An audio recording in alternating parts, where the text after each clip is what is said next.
Fox News alert, more action today at the UN. President Obama will meet face-to-face with Cuban leader Raul Castro. The first meeting since the U.S. normalized relations with Cuba. President Obama telling the UN yesterday he hopes Congress will soon lift the embargo that's been in place for more than 50 years. With me now, Wyoming Senator John Barrasso sits on the Senate Foreign Relations Committee. My guest now from Capitol Hill. Senator, good morning to you. Castro to be with you, today, Putin yesterday. It's a different world at a time when the Iranian president says the newcomers, meaning the United States, are to blame for terrorism in the Middle East because of our actions in Afghanistan and in Iraq. What do you think about that? The world is a lot more dangerous now than it was when Barack Obama came into office. We see Putin being very aggressive and expansive. We see the president heading the other way.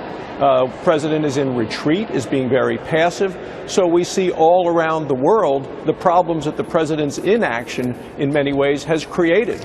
So you see a much more aggressive Putin, you see China more aggressive, you see Iran much more aggressive.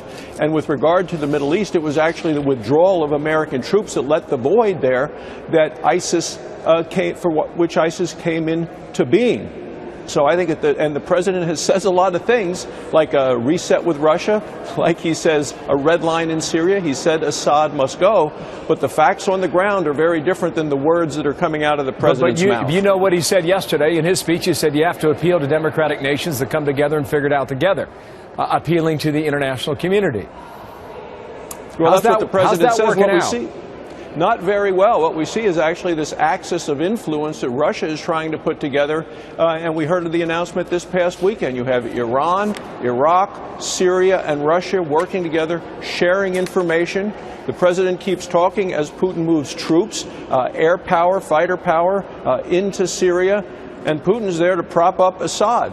So you see Putin heading in one direction, the president heading in another, but that broadcasts very loudly around the world about the waning influence of the United States and the increasing influence of Russia. Well, you know this Iran nuclear deal is going to freeze up a lot of money, $100 billion for Iran. The Iranian president said, and quoting now, "We are not a threat or danger to other countries. Don't worry about us. The money's okay." Well, we know that they're going to use significant amounts of this almost $100 billion that they're going to get in Iran to continue what they've done in the past, which is support terrorism with Hamas, with Hezbollah, with the Houthis in Yemen. We're going to continue to see Iran as a bad actor, but that's just the devil that the president decided to make the deal with. I oppose what the president has done in Iran, and now the president will be lifting sanctions so Iran can export oil, but he's not allowing the United States to export crude oil. He's making it harder on our economy and easier on their economy.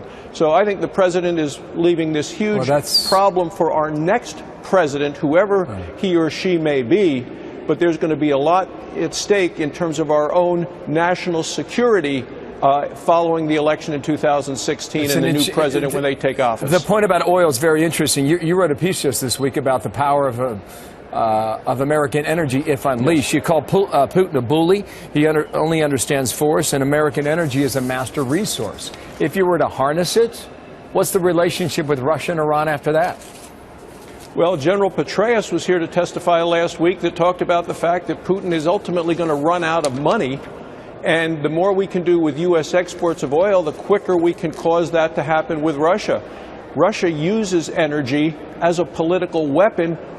We have such an abundance and supply of energy in the United States, and yet so much of that development and use is being blocked by the president. And we need to use energy because you can get a lot of power from the barrel of oil, even much more so than you can from the barrel of a gun. You know, riddle me this then. If you believe General Keane and David Petraeus that Putin's going to run out of money, how effective can he be ultimately in Syria and taking on ISIS and giving Russia a foothold back in the Middle East?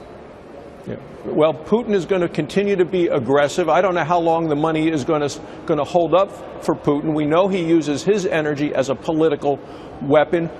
We ought to be using our energy as an economic as well as a political weapon, and we can do that by exporting more liquefied natural gas, by allowing the export of additional petroleum products, including crude oil. I think that would hasten the demise of Putin, because Putin is spread out now with his investments in Syria, with what he's doing in Ukraine, in Crimea, all around the world. Putin's actually becoming more aggressive in the Arctic.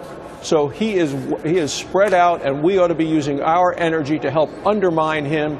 He holds other nations hostage in terms of what he can charge them. He exploits them by charging them a lot for energy. They want to buy it from us. We ought to be willing to sell it, and the president needs to step forward. Okay, Senator, thank you for your time. John Barrasso there from Capitol Hill, and more meetings today. Thank you, sir, for coming back today.